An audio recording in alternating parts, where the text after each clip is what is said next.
गोपाल,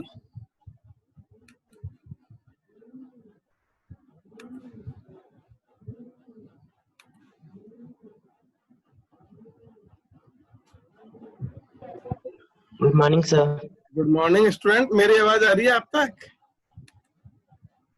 आवाज आ रही है? Yes sir. चलो बहुत अच्छी बात है। कितने हो गए? Yes sir. गोपाल शर्मा कौन है? गोपाल? Yes sir. अच्छा, यस काजल? सर। काजल कहाँ है? काजल? Yes sir. के हाँ, यस सर। फोन इधर उधर रख के भाग जाते हैं लड़के ना। नितेश कहाँ है? नितेश देखो ये फोन। Yes sir. अरे कहाँ हो, बोलते नहीं। और Shashank? Yes sir. Present sir. देखिए स्टूडेंट्स, अटेंडेंस लड़कों की बहुत कम है। आज मैं थोड़ा अटेंडेंस के बारे में बताऊंगा आपको।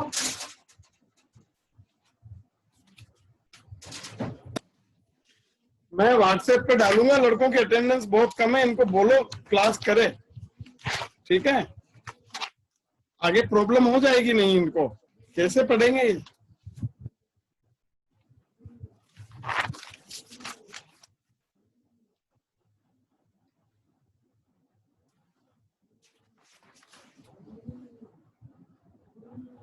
अभिजीत सिंह आया है कोई?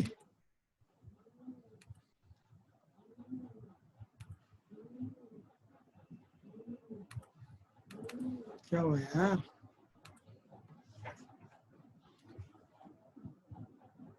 काजल, आवाज आ रही मेरी? क्या हुआ यार? हेलो, यस सर, आ रही है। Yes sir. आवाज आ रही है ना? ठीक है, पहले अपन आज का यस लेसन सर। पूरा कर लेते हैं, उसके बाद में अटेंडेंस पर डिस्कस करेंगे, ठीक है?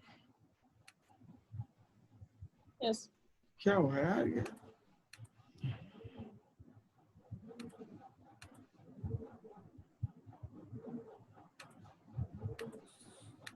स्लाइड दिख रही है आपको? विंच डाइंग की स्लाइड दिख रही है students? Yes no sir. Sir. Okay, तो देखिए विंच डाइंग के बारे में मैंने कल आपको बताया था, ठीक है? विंच डाइंग में ये जो व्हील होता है, यही इसी को हम विंच बोलते हैं, ठीक है? ये विंच का इंडिकेशन बताया हुआ है, ठीक है? और ये जो बड़ा सा ट्रफ है, इसमें डाई लिकर भरा हुआ है, इसी से डाई होती है। ये फॉल्स बॉटम है, बाद में इस पानी को निकाल दिया जाता है, ठीक है? इसके अंदर एक साथ 12, क्योंकि रोप फॉर्म में डाई होती है, 12 फैब्रिक इसमें एक साथ चल सकते हैं, जिनको हमें सेम कलर देना होता है। इसका साइड व्यू, ये साइड व्यू है। इसका फ्रंट व्यू आप देखिए, फ्रंट व्यू इस तरह का होगा, फिर थोड़ा और समझ में आ जाएगा। ये देखिए फ्रंट व्यू, ये डिफरेंट टाइप के इसके हमारे रोप्स हैं, रोप फॉर्म में चलता है ये विंच है, ठीक है? ये डाई बाथ या डाई टब है।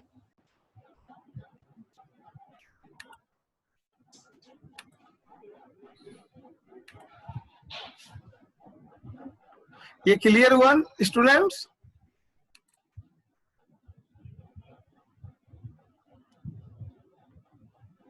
आकाश? Yes sir. अरे भाई आप थोड़ा बोलिए ना, आप बोलेंगे नहीं, रेस्पॉन्स नहीं देंगे तो मेरे को क्या पता, मैं बोलता जाऊंगा, आवाज आप तक पहुंचेगी नहीं। क्लियर है? आगे बढ़े? Yes sir. Okay, yes sir. ठीक है। नेक्स्ट है आज का जो टॉपिक है, very important, this is beam dyeing machine. Actually fabric जो हम देखते हैं, अगर वो ब्लेंडेड है, ब्लेंडेड का मतलब होता है उसमें 2 या 2 से अधिक टाइप के या फाइबर हों, जैसे cotton polyester, cotton polyester, polyester viscose, या वूल कॉटन, वूल कॉटन, या फिर पॉलिस्टर वूल, इस तरह के। मीन्स एक पोर्शन दूसरे पोर्शन से अलग हो, उसको हम बोलते हैं ब्लेंडेड, तो ब्लेंडेड फैब्रिक के केस में, चूंकि पहले मैं बता चुका आपको, सभी डाई सभी फाइबर के लिए यूज नहीं आती है। Is it clear?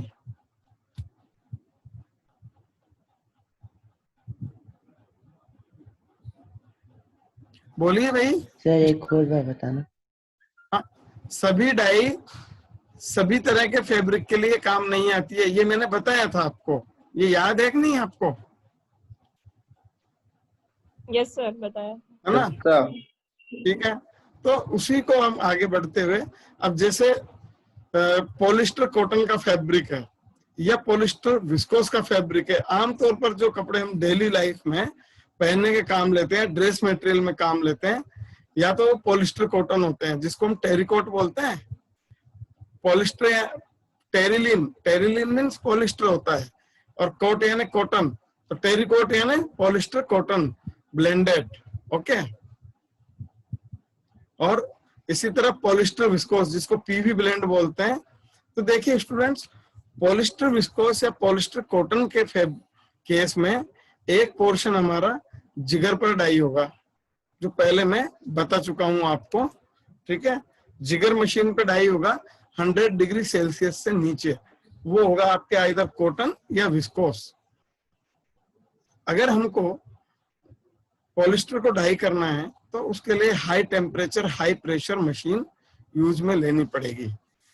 पहले मैं इसके डाई, डिस्पर्स डाई के बारे में जब मैंने बताया था, तो मैंने बताया था high temperature high pressure machine की जरूरत पड़ती है। कोई स्टूडेंट मेरे को बताएगा पॉलिस्टर को डाई करने में high temperature high pressure machine की क्यों जरूरत पड़ती?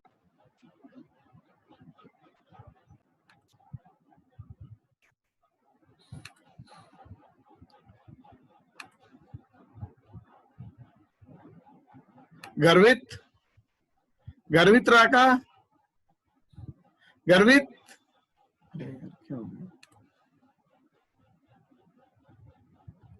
मेरी आवाज आ रही है स्टूडेंट्स?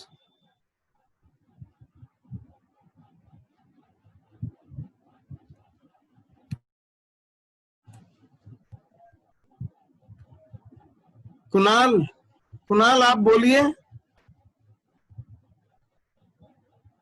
सर कट कट के आ रही है आवाज, मेरी आवाज नेटवर्क कट नहीं कट के आ रही है, क्लियर नहीं आ रही है?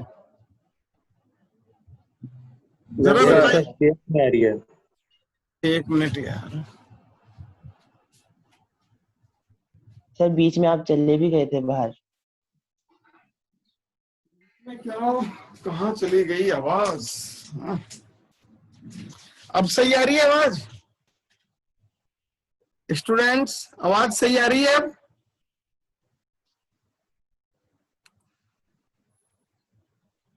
हेलो, नहीं सर, थोड़ी बहुत। नेट की सर थोड़ी बहुत मतलब अटक अटक ही आ रही है सर। मैं तो बिल्कुल ओपन में हूं ना, आवाज कहाँ सही लाए? एक मिनट होल्ड रखो जरा, मैं देखता हूँ। सर आपकी गलती नहीं है, नेटवर्क ही नहीं आ रहा है, नेटवर्क की नहीं आ रहा, गलती मैं है। थोड़ा ओपन में आता हूँ, है ना?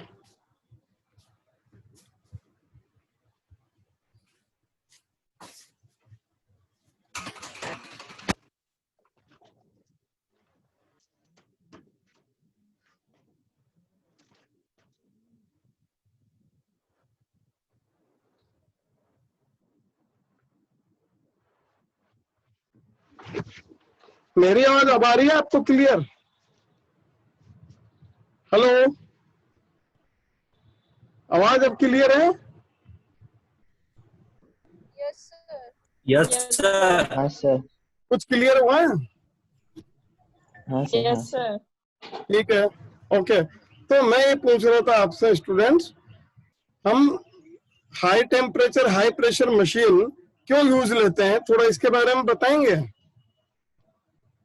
पॉलिस्टर के केस में high temperature high pressure machine क्यों यूज लेते हैं, बता सकते हैं क्योंकि प्लीज? सर पॉलिस्टर एक हाइड्रोफोबिक फाइबर है, तो उसमें डाइंग इतनी इजीली नहीं हो पाती है। इजीली नहीं हो पाती, रीजन? क्योंकि सर जो मतलब हाइड्रोफोबिक है, तो वो मॉलिक्यूल्स, हाँ बोलो बोलो। वो है ना मतलब डाइंग के मॉलिक्यूल्स को अलाउ नहीं करते हैं। नहीं, एक्चुअली पॉलिस्टर हाइड्रोफोबिक फाइबर है, बिल्कुल सही कह रहे हैं आप, लेकिन जो इसका इंटरनल स्ट्रक्चर है वो क्रिस्टलाइन बहुत ज्यादा होता है। 80 to 90% क्रिस्टलाइन रीजन है, अमोर्फस रीजन इसमें नहीं है।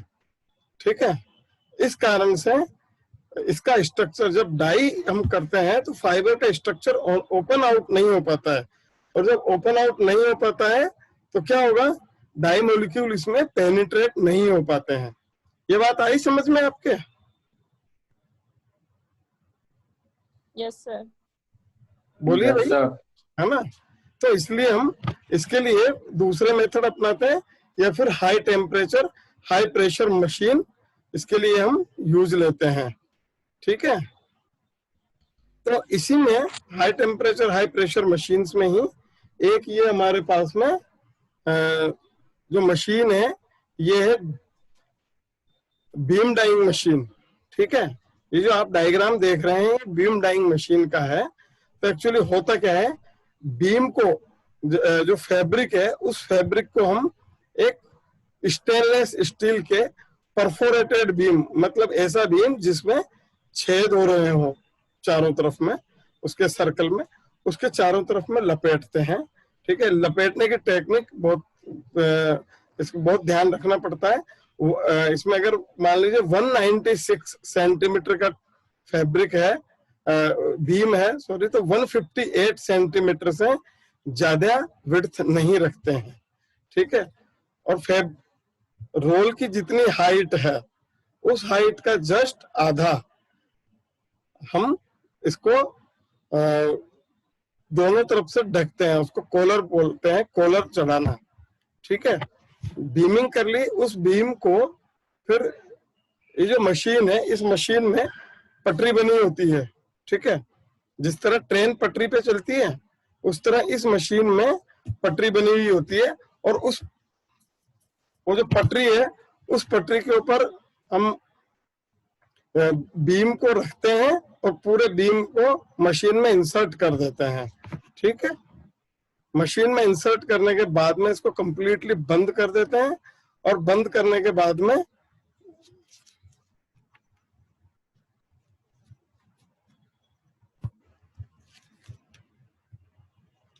मशीन को कंप्लीटली बंद कर देते हैं, और बंद करने के बाद में 50 डिग्री सेल्सियस तक उसका टेम्परेचर आने देते हैं, और उसके 50 डिग्री टेम्परेचर आने के बाद में उसमें केमिकल्स डालते हैं। जैसे इसमें डिस्पर्सिंग एजेंट और एसिटिक एसिड, दो केमिकल तो ये हैं। ठीक है, और उसके बाद में इसका कलर सॉल्यूशन डालते हैं, कलर सॉल्यूशन डालेंगे, देन उसके बाद में 100 डिग्री सेल्सियस का टेम्परेचर इसमें 30 मिनट में आने देते हैं, और 1 घंटे तक इसको डाई करते हैं 130 डिग्री सेल्सियस पर। ये आपको क्लियर हुआ?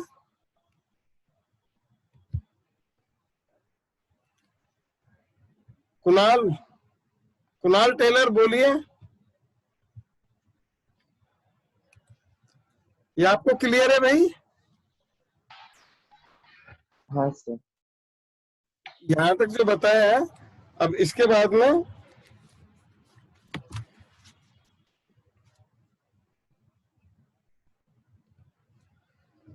डाई जब हो जाएगी, ठीक है, ये इसकी मशीन है, इस मशीन में आप देखिए ये आपके प्रेशर टैंक है। ठीक है, ये पंप है। ठीक है, ये हीट एक्सचेंजर है जहां से हीट जाती है। ठीक है, ये प्रेशर गैस और आपके टेम्परेचर गैस है। ठीक है, मशीन का एक सर्टेन लिमिट से ज्यादा टेम्परेचर नहीं होना चाहिए। ठीक है, अगर ये टेम्परेचर ज्यादा होता है तो ये मशीन के लिए नुकसानदायक है, ब्लास्टिंग हो सकती है। ठीक है, और ये कलर टैंक वगैरह इसमें दिए हुए हैं। ठीक है, ये अलग से कलर एडिशन टैंक वगैरह ये है। ठीक है, जब डाई कंप्लीटली हो जाती है इसके बाद में हम क्या करते हैं, फैब्रिक को पूरे का पूरा बीम जो होता है वो बीम को ही बाहर निकालते हैं।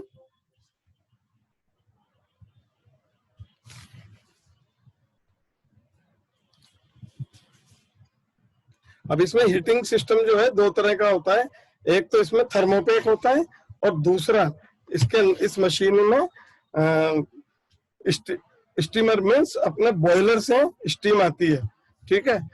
तो बॉयलर से जो स्टीम आती है वो 100 डिग्री सेल्सियस तक इसका टेम्परेचर इंक्रीज करती है और उसके बाद में थर्मोपेक की लाइन चालू हो जाती है। एक्चुअली थर्मोपेक क्या है, जिस तरह मोटी पाइपलाइन होती है, ये आप देख रहे हैं, मोटी एक पाइपलाइन होती है जिसके अंदर ऑयल बिल्कुल गर्म होके, ऑयल का टेम्परेचर लगभग 350 डिग्री सेल्सियस तक होता है। वो ऑयल की जो लाइन होती है वो इस मशीन में आती है, उसके चारों तरफ जो लिकर है वो घूमता है, ठीक है। उससे इसका टेम्परेचर 130 डिग्री सेल्सियस तक होता है। ये अलग से मेंटेनेंस डिपार्टमेंट में या इंजीनियरिंग डिपार्टमेंट में थर्मोपेक लगा हुआ रहता है किसी भी प्रोसेस हाउस में, ठीक है। कंप्लीट डाई हो जाने के बाद में फैब्रिक को वॉशिंग करते हैं, ठीक है। इसके बाद में रिडक्शन क्लियरिंग ट्रीटमेंट यानी कि फैब्रिक का आरसी बोलते हैं जिसको, या फिर न्यूट्रलाइजेशन करते हैं और उसके बाद में फैब्रिक को अगले ट्रीटमेंट के लिए भेज देते हैं। इसमें मटेरियल टू लिक्कर रेशियो जो है वो 1:10 to 1:30 तक रखते हैं। ये क्लियर हुआ स्टूडेंट्स? सर थर्मोपेक एक बार वापस बता दो। हाँ, थर्मोपेक का मैं आपको बताता हूँ।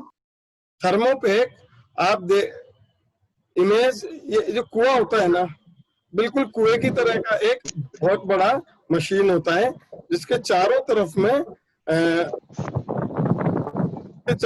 में कोयल शेप में पाइप होते हैं। कुआं होता है जिसके चारों तरफ में कोयल शेप में पाइप होते हैं और उन पाइप्स में स्टेनलेस स्टील के पाइप होते हैं। उस पाइप में, अरे भाई आवाज मत करिए, ये कौन है यार? उस पाइप में जो ऑयल होता है, इंजन ऑयल जो होता है सर्वो का, वो घूमता रहता है, हर मशीन तक वो जाता है। ऑयल के पाइप मशीन तक जाते हैं और जो कुआं शेप होता है उसके बीचों बीच में कोयले जलते हैं, तो उस कोयले से इसका टेम्परेचर बढ़ जाता है। नियर अबाउट जो ऑयल है, ऑयल का टेम्परेचर 350 डिग्री सेल्सियस तक हो जाता है और लास्ट में मशीनों तक जितना टेम्परेचर लेना होता है उतनी इसको सप्लाई देते हैं। तो जेट डाइंग मशीन्स में स्टेंटर में यू नो मतलब 220 डिग्री सेल्सियस तक टेम्परेचर रिक्वायर होता है और कई फिनिशेज में 230 डिग्री सेल्सियस तक टेम्परेचर रिक्वायर होता है। तो वो सब टेम्परेचर थर्मोपेक से ही दिया जाता है। ये क्लियर हुआ निधि? किसने पूछा था? Yes sir. ये क्लियर हो गया थर्मोपेक वाला? Yes sir. ठीक है। अब ये बीम डाइंग मशीन का क्लियर हुआ आपको? बीम डाइंग मशीन में किसी को कुछ पूछना है तो बताएं। बीम डाइंग मशीन में कुछ पूछना है आपको? No sir. No sir. Okay, तो नेक्स्ट बढ़ते हैं हम। हॉरिजॉन्टल जेट डाइंग मशीन, ये बहुत ही इंपॉर्टेंट मशीन है और टेक्सटाइल में जो पॉलिस्टर का पोर्शन है वो ज्यादातर हॉरिजॉन्टल जेट डाइंग मशीन पर ही डाई किया जाता है, ठीक है। जेट का मतलब जो होता है वो होता है नोजल। जेट का मतलब, जैसे जेट प्लेन का नाम आपने सुना होगा, जेट प्लेन का नाम आपने सुना होगा, तो आखिर क्यों जेट कहते हैं उसको हम? एक बहुत ही बारीक छेद से बहुत ही ज्यादा अमाउंट की हवा का निकलना, दैट इज जेट, ठीक है। उस जेट को या नोजल को होने की वजह से इसको जेट डाइंग मशीन हम बोलते हैं। और इसका कॉन्सेप्ट ये होता है कि इसमें जो फैब्रिक है हाई टेम्परेचर हाई प्रेशर पर तो डाई होता है, साथ में जेट की वजह से फैब्रिक बहुत सर्कुलेट होता है। पूरी मशीन में जेट की वजह से फैब्रिक सर्कुलेट होता है, ठीक है। अभी इसका बताएंगे हम। निटेड फैब्रिक भी इसमें ट्रीट होते हैं और साथ में टेक्सचराइज फैब्रिक भी इसमें ट्रीट होते हैं। ठीक है, टेक्सचराइजिंग का मतलब होता है जैसे सिंथेटिक फैब्रिक्स होते हैं उनमें क्रीज नहीं होती है, तो सिंथेटिक फैब्रिक्स को क्रीज देने के लिए एक मशीन से पास करते हैं जिसमें ऊपर और नीचे रोलर लगे रहते हैं और उन रोलर में गियर होते हैं। गियर तो आप जानते होंगे, ऐसे ऐसे व्हील होते हैं जिसमें डेंट्स बने होते हैं। ठीक है स्टूडेंट्स, व्हील्स का आपने पढ़ा होगा ना। हेलो, बोलिए स्टूडेंट कोई भी।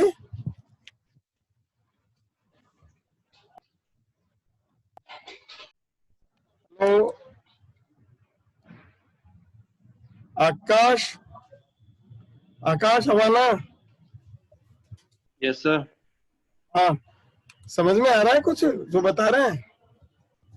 सर ये तो आगे आपने भी कहा था कि उसमें रोलर के क्या लगे होते, वो समझ में नहीं आया। तो वो बता रहे हैं, पूछो तो सही यार, फिर पूछते भी नहीं हो आप तो। ठीक है, इमेज करिए कोई दो पहिए हैं। ठीक है, जिस तरह गन्ने की चरखी होती है ना, गन्ने को गन्ने का जूस निकालने की जो चरखी होती है उसमें दो रोलर होते हैं ऊपर और नीचे, और दोनों में क्या होते हैं, गियर्स बने होते हैं। ठीक है, डेंट्स बने होते हैं। इसी तरह के बिल्कुल हॉट रोलर के बीच में से जिसमें गियर बने हो, यार्न को पास किया जाता है, तो ये जो ग्रूव्स होते हैं ये यार्न पर बन जाते हैं। तो इस तरह के यार्न को हम टेक्सचराइज यार्न बोलते हैं। ठीक है, तो टेक्सचराइज जो यार्न है, उस टेक्सचराइज यार्न की हम क्या करते हैं, इसमें टेक्सचराइज यार्न की भी डाइंग इसमें कर देते हैं जेट डाइंग मशीन में। तो डिस्कस हो रहा था जेट डाइंग मशीन। तो जेट डाइंग मशीन में लिकर और फैब्रिक दोनों मूव होते हैं, ये आप अच्छी तरह से ध्यान रखिए। एक्चुअली जो ये मशीन है, इस मशीन का गेट में क्वेश्चन भी आ जाते हैं कई बार, in which machine liquor and fabric both are moves. तो ये जेट डाइंग मशीन है। जेट डाइंग मशीन में लिकर और फैब्रिक दोनों ही मूव होते हैं। ठीक है, और इसमें आपके जो है फैब्रिक का कांटेक्ट मैक्सिमम होता है, फैब्रिक का कांटेक्ट लिकर के साथ में मैक्सिमम होता है, ये आप ध्यान रखिए। ठीक है, बीम डाइंग मशीन में तो केवल लिकर घूमता है, और जेट डाइंग मशीन्स में फैब्रिक और लिकर दोनों ही घूमते हैं। ठीक है,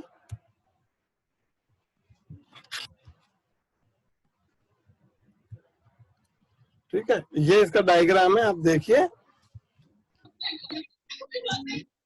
ये इसका लिड है। ठीक है, ये लिड है, फैब्रिक को एंटर करते हैं। ठीक है, फैब्रिक एंटर करने के बाद में बिल्कुल लास्ट तक इसमें जाता है ये। ठीक है, और ये इधर से दूसरे नीचे वाले पाइप में से होके आ जाता है। यहाँ पर इस फैब्रिक दोनों एंड को, फैब्रिक के दोनों एंड को बाहर निकाल के मशीन से अच्छी तरह सिलाई करते हैं। फैब्रिक के दोनों एंड को, फैब्रिक के दोनों एंड को निकाल के सिलाई करते हैं। उसके बाद में ये सर्कुलर शेप में घूमता है। ठीक है, देखिए स्टूडेंट, अरे बातें मत करो, ये ध्यान से देखिए।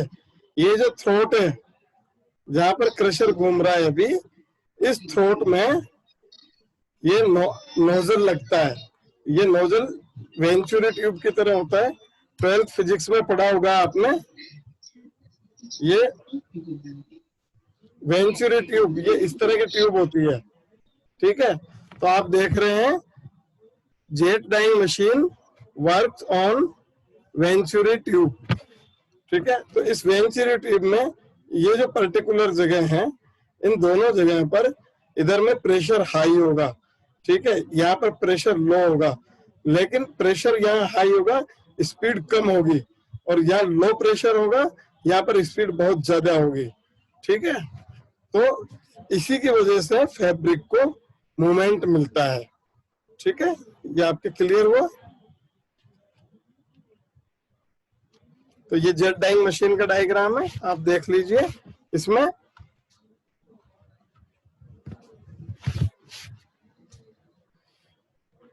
ये फैब्रिक है इसमें, ये रेड कलर में, ये हीट एक्सचेंजर है। इस हीट एक्सचेंजर से पूरी मशीन को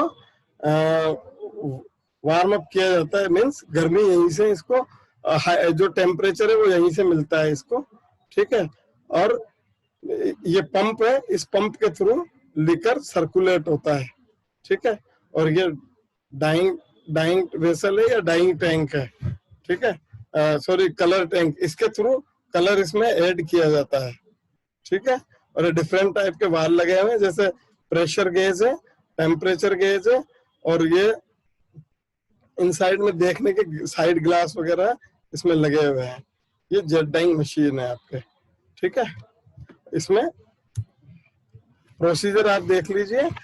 फैब्रिक को इसमें एंटर करते हैं, उसके बाद में इसके अंदर 0.5 ग्राम पर लीटर लिसापोल डी, ये क्या है आपका लेवलिंग एजेंट है। 3 ग्राम पर लीटर डिस्पर्सोल एसी 25% का, ये डिस्पर्सिंग एजेंट है। और सोडियम हाइड्रोजन फॉस्फेट, ये पीएच मेंटेन करने के लिए आता है, ठीक है। ये इसमें डालते हैं, डाइलिकर डालते हैं, और इसमें वाटर डालते हैं इसमें, और 60 डिग्री सेल्सियस तक 60 डिग्री पर इसमें ये एंटर करते हैं। 130 डिग्री सेल्सियस पर इसको हम नियर अबाउट 1 आवर तक ट्रीट करते हैं, ठीक है। 1 आवर तक इसको ट्रीट करने के बाद में इसमें फाइनली इसको निकाल के और हम सिरासोल TCS डालते हैं। तो ये क्या होता है, इसकी रिडक्शन क्लियरिंग कर देता है, इसमें फिर किसी भी तरह का एसिड के ट्रेसेस नहीं रहते हैं, ठीक है स्टूडेंट्स।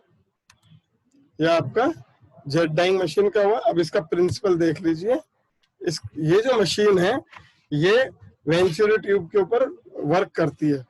देखा फिजिक्स में आपने पढ़ा होगा 12th में, वेंचुरी ट्यूब होती है। तो इसमें ये जो पर्टिकुलर जगह है, इस जगह पर जैसे ये एरिया A है और ये A1 ये A2, ठीक है। और यहाँ पर स्पीड है V1 और V2। तो A1 V1 equal to V2 B2, ठीक है। A1 V1 बराबर A2 V2। ये देखिए इस तरह से हो जाएगा। एक बार दोबारा समझ लीजिए।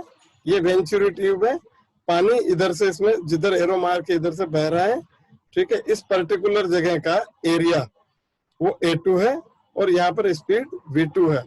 इस पर्टिकुलर जगह पर एरिया A1 है और स्पीड जो पानी की है वो V1 है।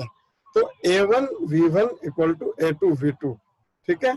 तो इस पर्टिकुलर जगह पर स्पीड इसमें बहुत ज्यादा होगी और स्पीड ज्यादा होने की वजह से जो फैब्रिक है उस फैब्रिक को प्रॉपर मूवमेंट मिलेगा इसमें, ठीक है। ये इस फैब्रिक को मूवमेंट मिलेगा और इसको वेंचुरी ट्यूब को लगाते हैं इस जगह पे थ्रोट में। ये क्लियर हुआ स्टूडेंट्स? Yes sir. ये क्लियर हो गया? सर नोजल की स्पीड क्या होती है, कितनी होती है नोजल की? जेट डाइंग मशीन में जो फैब्रिक की स्पीड है वो near about 300 metre per minute होती है। 300 मीटर पर मिनट। कुछ और पूछना है स्टूडेंट्स?